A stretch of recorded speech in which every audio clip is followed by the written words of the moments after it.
So, welcome. Thank you, Thank you. Michelle, for joining the Tatum Chicken Condo, our very first video podcast. Really appreciate you raising your hand and saying, me, I'll do it. Yes, I want to be the first, the inaugural episode. I love it. Yay. But this should be fun. This is something. I know I'm a brand new urban chicken owner.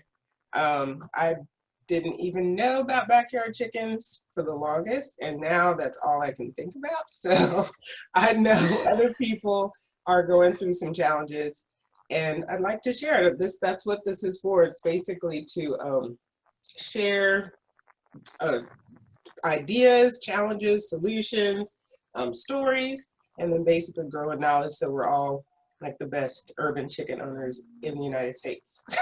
It's always Yes, that's a serious mission. yes.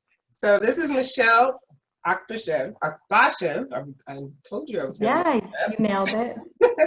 And she is a fellow urban chicken owner here in the Atlanta area. She's up north where I'm a little south, but both of us are in the same backyard chicken situation.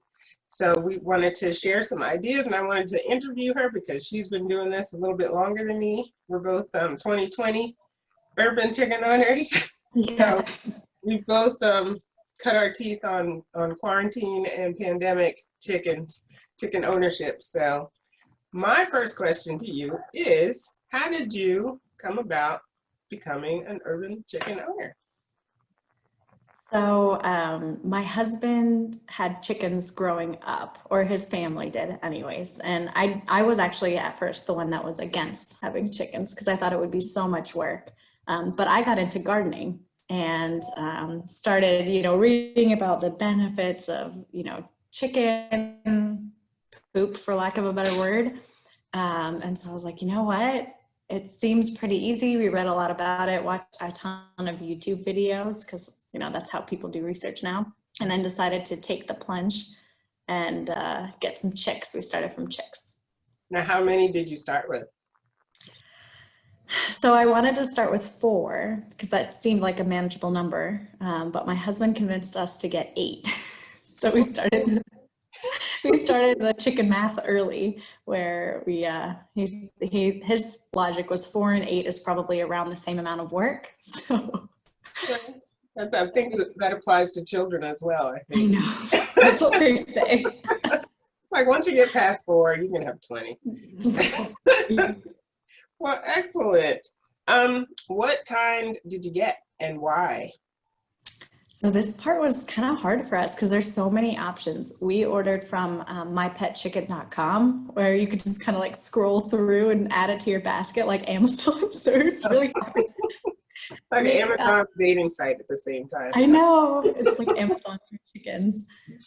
So we did a couple that are, good layers. So we wanted to get eggs, and then we have young kids. So we were looking for things that weren't mean, things that didn't go broody because we weren't going to have a rooster. So we didn't want to have, a chicken that went broody, and things that were, solid layers.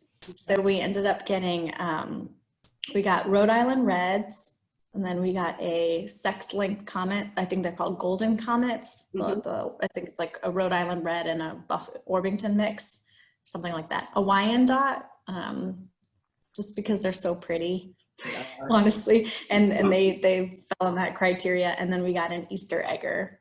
And then we randomly, on accident, got an X-checker, which is a white and black. It's a really noisy chicken, but they lay really well. It's like a cousin to a leghorn or something like that. Okay. But that was a happy accident. Very nice. Well, so far, first of all, I do want to ask, do you have eggs yet? Because you started in February, correct? We started in February. So we started getting eggs from the golden comets at around 16 weeks. They lay really early. Oh my goodness. So that was the benefit. We ended up somehow magically, we didn't plan it, but the golden comets lay early, and then the Rhode Island Reds came in at like 18 to 20 weeks. They lay early, and the last ones were the Easter eggers. So we were hoping that they would lay blue, but we had to wait a long time. But yeah, we're getting eggs. We got them in February and it's October now, so. Very nice. Fun. Okay. So what's your biggest challenge been so far? If any. I mean, so many. Starting from chicks was hard. Well, not hard, but it was a lot of work. The grown-up chickens are much less work than the little chicks that are always like trying to kill themselves different ways, I feel like. But I think the smell management for me. Okay. What are you doing to control the smell? Like, do you have It rains. Do you have them in a coop? Do you have them in a tractor? Are they free range all the time and they just Yeah. go back to their house? No. I wish we don't have a fully fenced in backyard. So we can't fully free range them. We let them out a couple hours a day. They're in a coop with a run situation that's like, you know, fully enclosed, predator proof. Yeah. But we don't have a roof completely over the run. And so when it gets wet, it's like, it's like a burn. Yeah. So we're trying to figure out what's the right bedding for the run area. Any bedding we put down, they'll kick under the coop. Yeah. Like, What are you using as bedding right now? we tried pine straw for a couple of times and that was gone very quickly. And then we did pine shavings, the same thing that we put in their coop in the run, and they kicked that aside. We're thinking about maybe trying sand, but it's just like, you know, financial, how much sand that's going to be. And then if they still kick it around. Yeah. So we're figuring it out. I've heard that's about you? but again, yeah. We're just doing pine shavings, and Yeah. I try to give them a speech every time. So do not kick this out. Stop. I know. Just leave it alone. Leave it, and they're like, yeah, whatever, and they kick it out. I know. I've heard pebbles. Someone said small pebbles, Oh. but we have 20-week-olds, and they'll eat me if I lay down. So I don't want them to eat. No. How many do you have, Audra? We have 7. We had a very similar situation. I wanted 3. And we ordered ours through the mail, and they wouldn't send less than 6. And then they sent an extra in case somebody Just in case. passed away, and nobody passed away. And here you are. Are they all girls? No, and that's my recent traumatic but happy story, because 2 of them turned out to be boys, the roosters. We have 6 black Australorps and 1 Wyandotte, so that was the extra. We didn't order her. She just, him just They just send stuff, right? Yeah, and so been looking for a home for the roosters because they started crowing and fighting. And so a friend of mine has a farm and decided today that he will take them. So I'm very happy. Wonderful. I'll get to see them. But he has a flock of his own. And his are free range. He lets them go wherever. Yeah. I feel like that's easier, not in urban environments. Yeah. Maybe that's just me, because I don't have a fully fenced in yard, so it'll be an investment to fence everything in, and then we've got hawks all over the place, and yes, and lots of things that would eat them. And I've heard the city releases hawks on purpose for the rat control. I didn't know that. How true that is, but that's what I've heard, because I used to live very much in the city of Atlanta. But yeah. We have a ton of hawks. I sit in my little perch on my back porch and watch over them, because we let them out a couple hours a day as well. Yeah, we try to too. They like it, but they'll all go running in the house. Do yours just run in the house randomly, like run into their coop? Have it. They'll run into their coop, not into our house yet. They haven't tried that. They'll run into the garden bed and then try to eat things they're not supposed to. Yes, I've heard they will devastate. They're naughty. Yeah, they have a mind of their own and kick straw everywhere, or any kind of ground cover is just gone. Have they helped your garden so far though, with the ground, with the dirt? So we in order, to use what they produce, it needs to be composted down because it's too fresh, too much nitrogen. So I think we're gonna be putting their bedding and, you know, mixed production in the garden in this fall, and we'll plant it in the spring. So Excellent. hopefully I'll have monster plants next year. Oh, keep us posted. We have to. I will have to. Well, is there anything you'd like to add? Any favorite chicken? Do you have a favorite chicken yet? I think so if we do go by most friendly, my chickens aren't that friendly, even though we raise them by hand. We have 2 that you could pick up, and the rest they'll just run away really quick. So the friendliest that we have are the golden comets. Okay. And they lay the most eggs, so they lay pretty much every day. They don't miss a beat. But the Easter egger we have lays up the blue eggs, and that's just so cool. You have to share a picture. That's yes. I wanted one of those, but they're like expensive. we got the discount ones.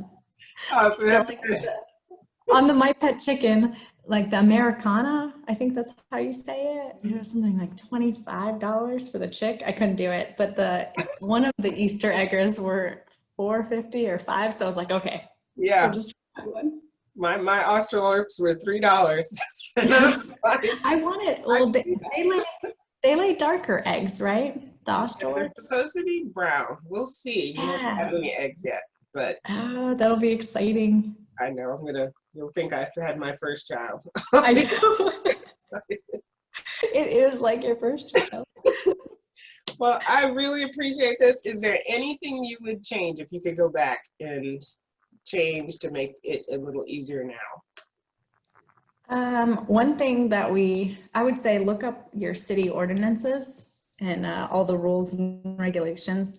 We try to talk to our neighbors get their feedback before getting chickens, so that, we didn't have a neighbor that hated them or whatever. Yeah. But still, we realized after we built it that we were 3 feet too close to one of our neighbor's fences. Oh.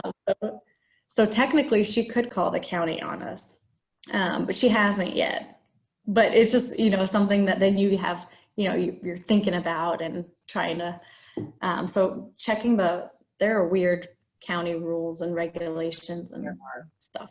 So, I keep a copy of our rules just because I read that somewhere to do that, just in case you do have a neighbor who, we have a lot of senators' best friends that live in our neighborhood, and that's good. We won't win if they don't want us to have them. But we're going to keep the rules. And the rooster, even though there's not a rule to not have a rooster, the crowing will attract attention, and our neighborhood is very, very quiet. Yeah. So. We try to keep them in the backyard. We don't let them free range up front. We're just trying to be, good neighbors and still have fun, because they're a lot of fun. But all right. Well, I appreciate you giving us this time, Michelle. Yeah. I'm gonna share this on our Instagram and YouTube, if you don't mind. I guess I can get your permission to do that. So sure. I don't do anything strange, and I don't know any strange people.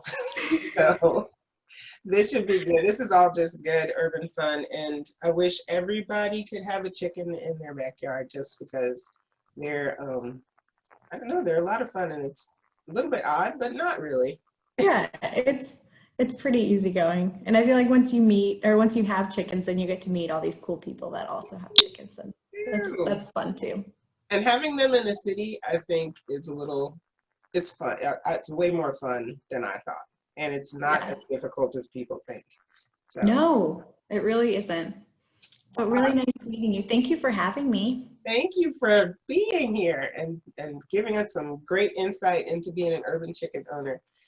Next time, we're going to be talking about food and what to feed them as they grow from babies into either layers or meat birds. I don't know any meat bird owners yet, but I'm going to look for some. All right. But thank you again. And I'll talk to you soon. Thanks. Okay, bye. Bye.